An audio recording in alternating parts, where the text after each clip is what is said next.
ಅನ್ನ ರಸ ಅಥವಾ ಹತ್ತಿ ರಸ ಮಾಡೋದು ಹೇಳ್ತೀನಿ ನೋಡಿರಿ. ಇದರಲ್ಲೇ ಒಂದು ಅರ್ಧ ಅಕ್ಕಿ 2 ದಿನ ನೆನೆ ಹಾಕ್ಕೊಂಡು ಹಿಟ್ಟು ಮಿಕ್ಸಿ ಒಳಗೆ ಹಿಟ್ಟು ಮಾಡಿಕೊಂಡು ಹಿಟ್ಟು ಸಾಣಿಸ್ಕೊಂಡು ಇಟ್ಕೊಂಡಿದ್ದೆ. ಅದನ್ನು ಆ ಹಿಟ್ಟಿಗೆ ನೋಡಿರಿ ಬೆಲ್ಲ ಹಾಕ್ಕೊಂಡಿದ್ದೆ. ಅದರಲ್ಲೇ ಒಂದು ಅರ್ಧ ನಾ ಬೆಲ್ಲ ಹಾಕ್ಕೊಂಡಿದ್ದೆ ನೋಡಿರಿ. ಸ್ವಲ್ಪ ಸ್ವೀಟ್ ಬೇಕಂದ್ರೆ 2 ಹಾಕ್ಕೋಬೇಕು. ನಾನಂತರೂ ಒಂದು ಅರ್ಧ ಬೆಲ್ಲ ಹಾಕ್ಕೊಂಡಿದ್ದೆ.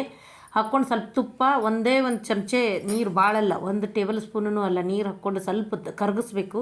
ಅದಕ್ಕೆ ಏಲಕ್ಕಿ ಪುಡಿ ಹಾಕಿ ಕರಗಿಸಿದ ಮೇಲೆ ಹಿಟ್ಟು ಮಾಡ್ಕೊಂಡಿದ್ದನ್ನು ತಳಗಿಳಿಸ್ಕೋಬೇಕು. ಆ ಬಾಂಡಿ ತಳಗಿಳಿಸ್ಕೊಂಡು ಅದಕ್ಕೆ ಹಿಟ್ಟು ಹಾಕಿ ಕೈ ಆಡಿಸ್ಕೋಬೇಕು ನೋಡಿರಿ.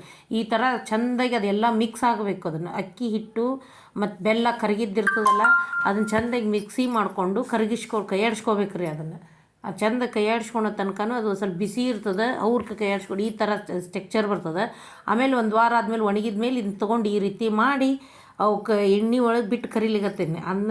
ಸಾವಕಾಶ ನಿಧಾನವಾಗಿ ಇವತ್ತು ಎಣ್ಣೆ ಒಳಗೆ ಕರಿಬೇಕು ನೋಡಿರಿ. ಅವ್ನು ಒಂದೊಂದಾಗಿ ಕರಿಬೇಕು.